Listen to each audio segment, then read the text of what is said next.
welcome back to our Industry Dialogue series. I am Pragya Mishra and I'm the EVP of Customer Success and Operations at Courseplay. Courseplay is a 360-degree employee growth platform. So unlike traditional training programs that are often one-time events, continuous learning is a strategic approach to employee development that emphasizes the ongoing enhancement of skills and knowledge throughout an individual's career. To discover and explore this topic further, on our fourth episode of the series, I would like to invite Nisha Karkera, a strategic HR leader with over 20 years of experience in talent acquisition, development, and engagement. Nisha is currently the head of talent management and training academy at Skoda Auto Volkswagen India Private Limited. Hi, Nisha. Hi, nice to see you, Pragya. Same here, Nisha. Super excited to learn more about today's topic. So let's dive straight into the first question for today's series. So in your opinion, what do you think are some of the effective strategies for integrating ongoing learning opportunities into the workday? I think before I start answering the question, Pragya, I think it's important to understand that if you want to really integrate learning into your workday, I think the concept of what's in for me is very important, okay, for every employee. Because when I say, if it's a diktat, if we say that these are mandatory programs, you have to undergo it, you will never get any result, especially with adult learning. So I think what is really important is that you will have to have very clear agenda of what's in for me when it comes to each employee, and that can only happen if there are very clear career paths defined for every employee. So I have done various roles in my career, and I think one of the important part in HR is to have clear career mapping of every employee. If you're not able to do that for every employee, at least for your top talent, because then if you have a clear career direction, then on that basis you also know that what's next. If then I know that how can I really take this person from X to B in maybe 2 years time or 3 years time, because training and development is much more than attending a training program and attending a program which has some videos, some games, some YouTube discussion, and that's it. I look at it this way, that it has to be associated to your career mapping, and if it's done, then you can have various things around it. For example, as academy, as an organization's academy that we are, my team provides a lot of resources to employees, whether it is virtual, whether it is face-to-face, whether it is micro-learning. All of that can be available and made available to our employees if the other parts of it is clear. Right. Very rightly said. So I actually have a question from the career mapping point that you've made. In your opinion and experience, what are the top 2 activities that you would have taken up in chalking out career paths? Because like you mentioned, it's very challenging to chalk out these career paths on an individual basis for each and every employee. So you would probably just look at top level management. So what are the top 2 activities that you've done to stick to this and to create programs for this? Yeah. So I wouldn't say we have completed this activity. I would say we have just about embarked on it. And this topic is called as career architecture, okay? Because at Academy, my department is responsible for talent as well as training. So what we've started is called as a career architecture. And what we do here is the old competency framework is of course arrived at, where each of the employee will have his or her competency defined. Not so much the employee, but I would say the role. Once each of the role has a competency defined, we also want to interpose a concept of job rotation. So what do I mean by that? So then I know that an X role can be the right fit to go to a Y role because of the competency match. And if there is 60% and more match, it's good to go. Now, what is left is that rest 40%. What do you do about that? That's when the training kicks in, and that's the 40% that the training academy works on. Because otherwise, we can keep doing the calendar programs. We can tell you attend communication, attend presentation, attend assertiveness, all those programs that we've heard for so many years. But if it is not associated to my current role and to the role I aspire to get into, then it is just another activity that HR indulges in. So answering your question, how do we do the career mapping? I think we go by the competency and then we map it in a way that I as an employee then know that what is my stop B or my point B to go from here.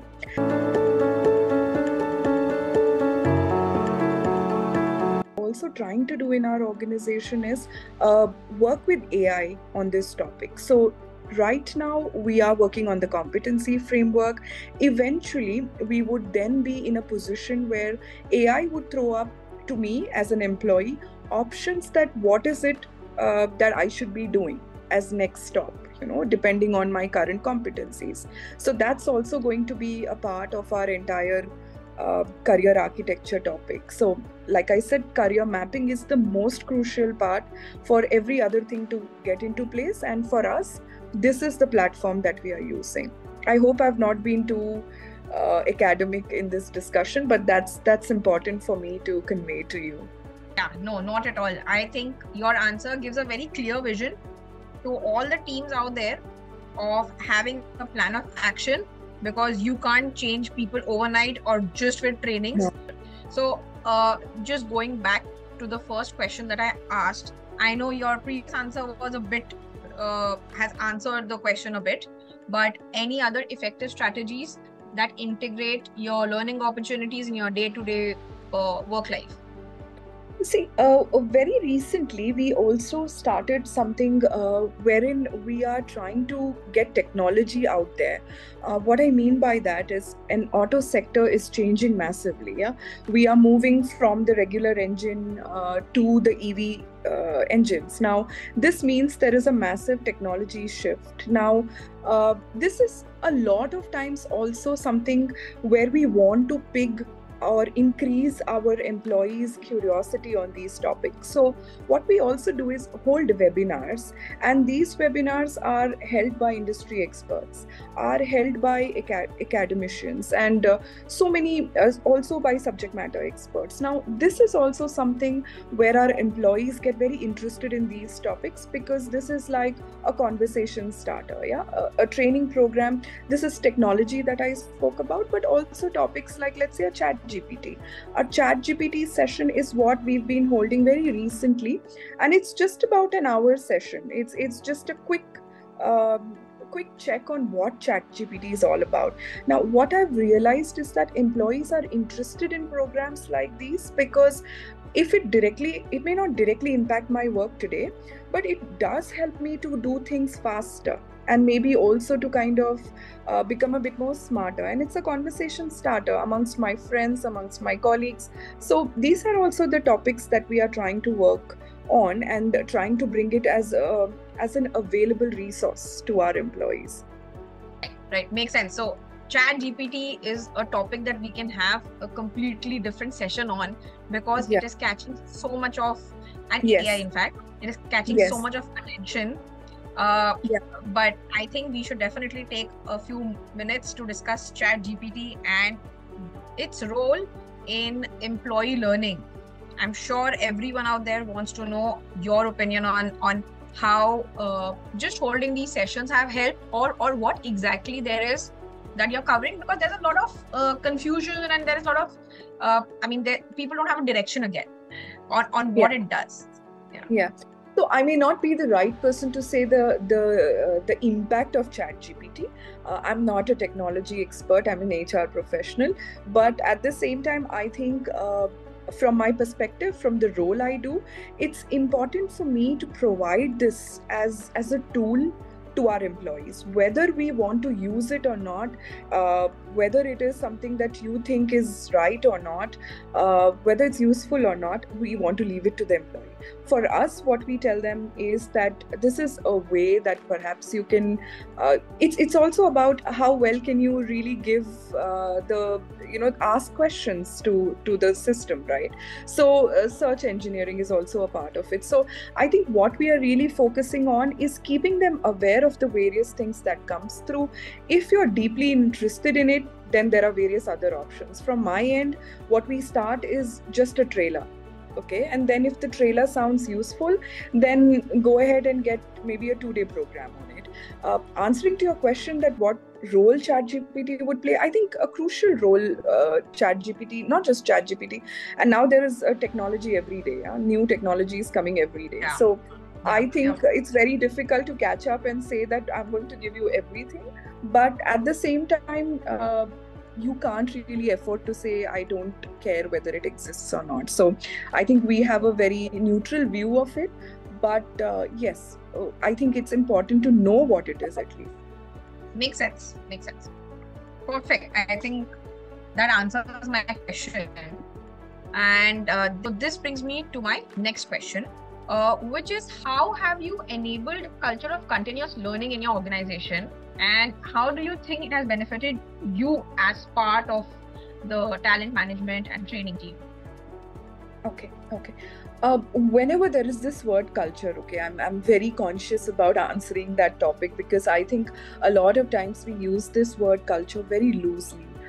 Culture takes a lot of time to create, and it is also a lot of people have to come together to create culture for an organization. And I think when it comes to continuous learning, it is not something that I would say as a first option that any organization develops. It takes a lot of time. But in my organization, I think what we are really working towards is that leadership commitment is really crucial to this topic. In a lot of organizations, what also happens is that when there is cost cutting, the first thing that is taken off is the training budget. Now, in our organization, we are very clear about this topic that learning, training, developing people is something that is important to us. And in fact, if you see this, if you know a bit more about our organization, we also are an organization which heavily spend on this topic. So I think from that perspective, the culture part of it is such that the leaders really talk about engaging in learning. They are role models when it comes to, because they themselves are indulging in continuous learning. Most of them are involved in various training programs, also in getting higher education. To give you an example, we also have tie-ups for higher education with few of the institutes around, and a lot of our employees are doing PhDs, which is basically supported by the organization. So what I mean by that is that these are examples. So when my head of department or one of the directors takes up a course which is too much, there's a lot of effort there. There is a lot of commitment in a PhD course. I automatically feel the interest and also the commitment towards putting myself into that process. So I think role modeling is coming in my organization from the leadership process. One more thing that has worked when it comes to creating culture is mentors. So what we have done is that there is a concept of talent framework in our organization. This is typically for those maybe about 15% of our organization who are termed as talent. There is a clear process to identify talent, and each of the talent at different levels goes through a detailed program, which is like a journey program for almost a year. Few of these programs are with known institutes, few of the programs are conducted in-house. So now each of this talent has a mentor, and this mentor is from the +2 level. So for example, if I am at X grade, my mentor would be X +2. So that automatically gives me perspective, as a talent.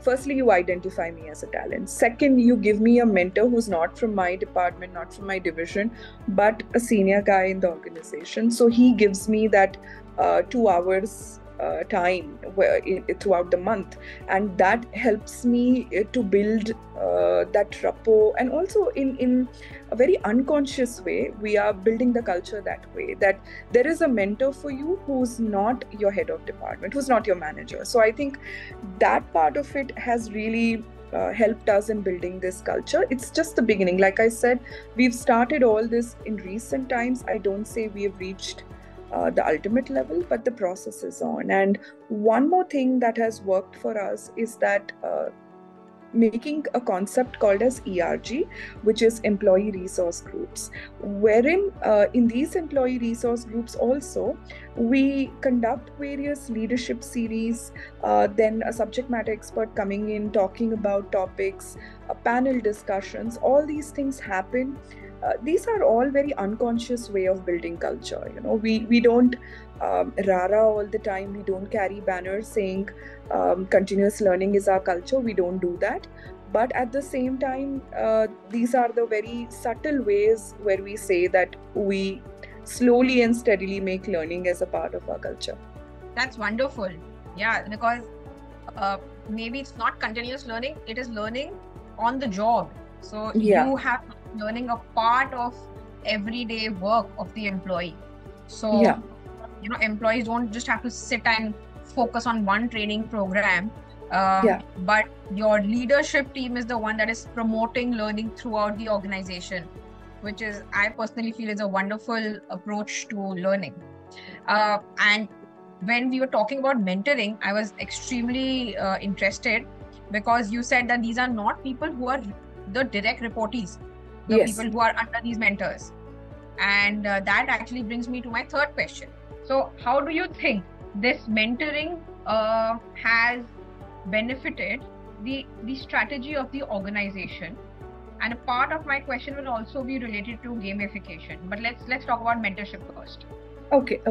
I think mentoring is a very underrated concept, to be honest, Pragya, because I think right from time immemorial, we always had somebody who was not our direct manager who was supporting us. Even in early days of career, you found peer learning, you found someone who could sit next to you, tell you what to do, and more or less he was never your manager or she was never your managers, but we never called them mentor, though that word was really not used. But I think having a mentor is super crucial in an organization. And I think these kind of mentors, when you start building that culture around where everybody starts having someone as a mentor, you also see a lot of ripple effect. First of all, these mentors also have their own mentors, right? Because they are at some point also, and then they also have their own mentors. So I think slowly and steadily there's a lot of camaraderie that builds in. Also, breaking the silos has worked for us, because somebody from production in my organization would have a mentor who's from sales and marketing. All this while, perhaps he never knew what's happening at sales and marketing, and suddenly he has a different perspective, and vice versa as well. When a sales and marketing gets somebody as from finance as a mentor, he or she also tries to understand and look at it from a different perspective. So I think the mentoring overall helps breaking the silo. So that's really important. And like I always have felt, it's an underrated concept. And second, it also kind of slowly and steadily creates a support group, because I would want to have somebody who gives me a very neutral perspective. He's not my manager, he's not my reporting head, he's not my director, he doesn't have any vested interest. He's only interested in my well-being. And that support group, I think, is really crucial in today's world when we are talking about stress, about, so many other aspects. So I think that part of it also comes in. It's a very understated impact of mentoring, but it's crucial. Yeah, this point is a food for thought, because now that I think of my career trajectory, I'm actually realizing that most of my mentors did not benefit directly from mentoring me, and when you know that you are not directly responsible and it's not a task, is when people address it better. Yeah, absolutely. So that was a wonderful. If time permits, I just want to share something with you. So for me, in our organization, we have a program called Empower Her. This is specifically a part of the diversity initiative, where whoever were the probable leaders, women leaders, were given mentors who were senior mentors of the organization. Typically, these mentors were board and directors. Yeah. So I can't thank my mentor enough, because what I really understood, so many other perspectives that perhaps you also miss. Like, when you have a person who's much senior to you as your mentor, he also gives you a wider spectrum of perspective, because other than that, you're always thinking about yourself. When you talk to your manager, he's talking to you about your KPIs. But when you talk to your mentor, he or she is giving you a perspective that's much beyond your day-to-day work.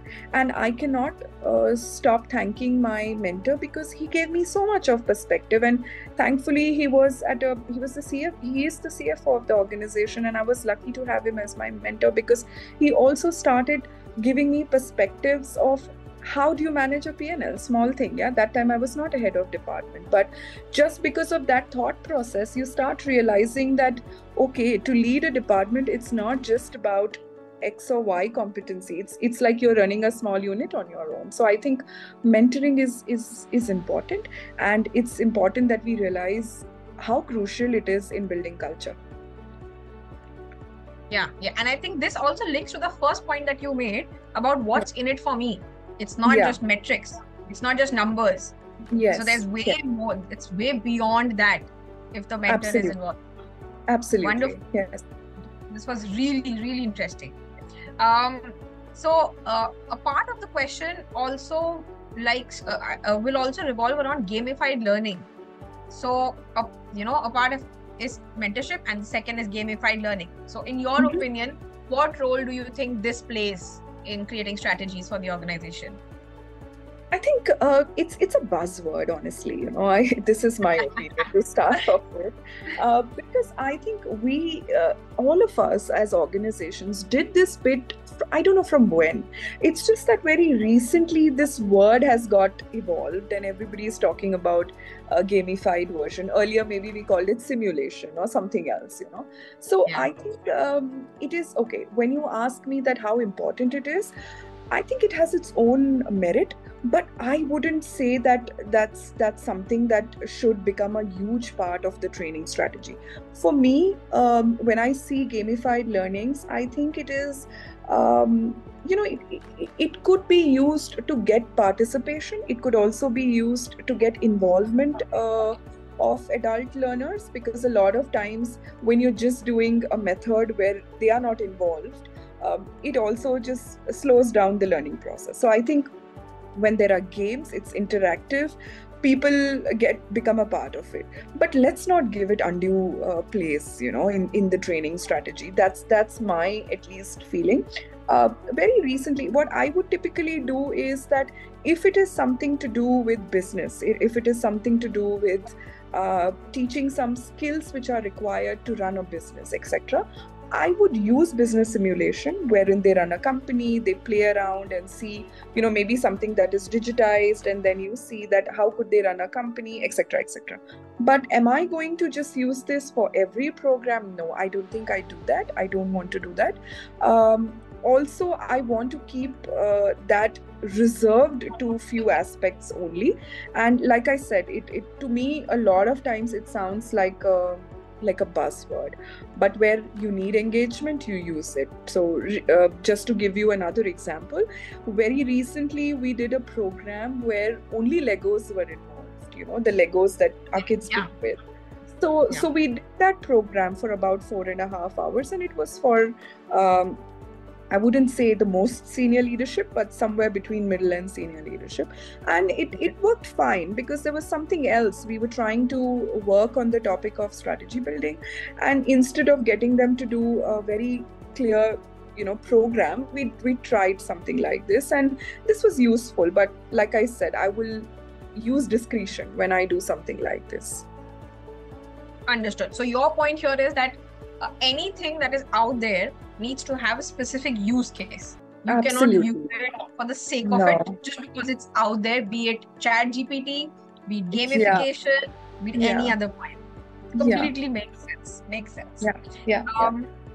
So this brings me to my fourth question. So in your opinion, how do you think all the opportunities that organizations create for learning help in reducing attrition and also attract new talent? See, I think an employee stays with you or continues to work with you till the time he's engaged with you. And one of the reasons wherein today people are engaged to an organization is that how much is the organization invested in me? It's very simple. It's human psychology, and it's not just about compensation. Plays a role, yes, but if you read all the surveys, maybe it plays the role at number 3 or 4. Number 1 is that how are you invested in me? How much do I matter to you, as an organization? And I think in that space, talent development or training plays an important role. But again, we should be very clear about why you're doing training. See, I often hear from a lot of my batchmates, etc., that we do about 500 days of training, and we are continuously providing virtual programs. So I think the measure there is really important. Anything overdone is not great. So I think it's important always to remember this, that how much am I providing, and is it something that is appreciated? So I can provide you 500 days of training, but does it really match with your requirement in your career? So I think to retain talent, going back to your question, it's important that training and talent become a part of the big picture. The big picture is engagement. So when the picture is engagement, then everything needs to be in the right place. You need to have the right compensation, you need to have the right role mapping, you need to have the right skill mapping, and then you need to have the right competencies, then you need to have the training. So just overdoing one part of it is not going to retain an employee. So I think employees today are much smarter to be just retained by X or Y reason. I think the whole bouquet has to be in the right place. Right. Makes sense. And what about new talent? Do you think these programs, especially the ones, because it's word of mouth, right? People will go to Glassdoor and give reviews about their current organization. So do you think creating plans, having specific goals also helps in attracting new talent, or is there more to it?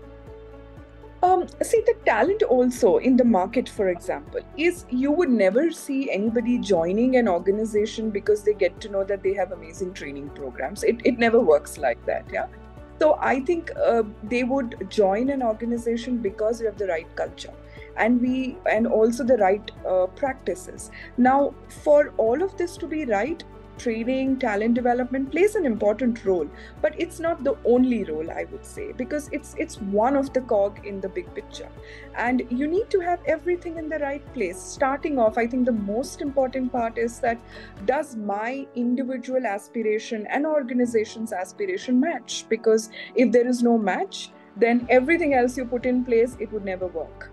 So I think starting off from career mapping, where I have to be, where I want to be, and then working on the various aspects is useful, is required. And that's going to be the key differentiator to attract and to retain both. Okay, so in other words, you're saying the big picture is made of small pictures, and the L&D team is a part of that small picture. Yes, so yes. I don't say part of the small picture, they are the part of the big picture, but then the big picture should be laid out very clearly. It can't be a lot of times we get very I would say excited about mandates. Let's say, just an example, KPIs, that a KPI of a learning team is always mandates. I think we need to get over it, because it's not just about mandates. We are not producing or manufacturing something. So I think we should get over it, and it is what we give. You may give 10 days or you may give 1 day, doesn't matter. The point is that, are you giving the right thing to the right person? So that's going to be the crucial part, over just having a production mentality where I will just produce these many man-days. Yep, makes sense. Thank you for answering that. So now the last question, and I'd like your personal example in this answer, is what role do employees themselves play in driving their own learning journeys, and how can organizations help them? So while speaking to you, I've realized that you too have come a long way and you have like varied background. How do you think, what was your plan of action first, and then we can talk about the main question about employees? Yeah, sure. I like that question, Pragya, specifically because I think individual journey, it would be an ideal state where every employee is interested in his own learning. Unfortunately, it's not the case. I think today, it's not, irrespective of whichever organization you talk about, employees think about training or developing themselves at the last priority. We hardly think of tomorrow, and I include myself there. We always think about tomorrow, always think about today. It's today's work, it's everything to do with today. We hardly think about what is it going to be tomorrow. So if I have to do the work well tomorrow, I need to invest in myself today. Yeah. But I don't think that mindset exists. So that is something that will, and those who have that mindset go a long way. So that is also very clearly evident. I think one thing that I would really encourage everybody to do is to pick up at least one skill once a year. Even if that means it may not be directly related to your job a lot of times. And today, so many things are available at the click of a button. But you'll have to sit down and do something about it, right? You have to really figure out. So I have been one of those person who's tried to continuously, pick up something that's going to help me. Like recently, I have enrolled myself in a post-graduation in counseling.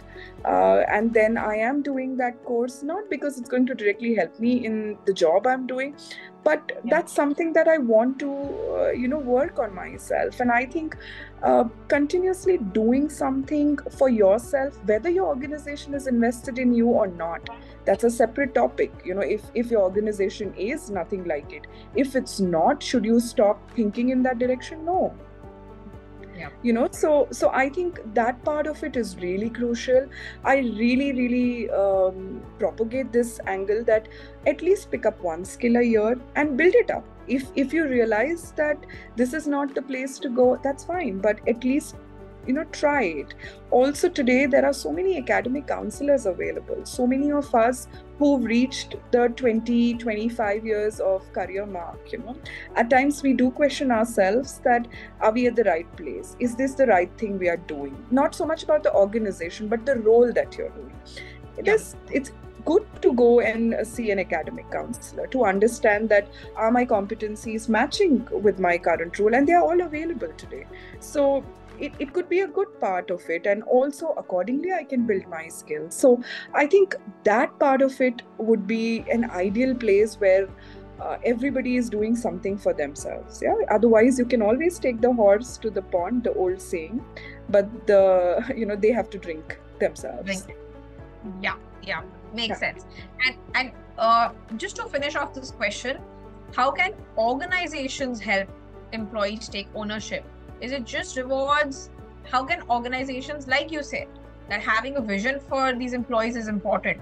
So how do they convey this to the employee that in the long run, it's the employee that is going to benefit?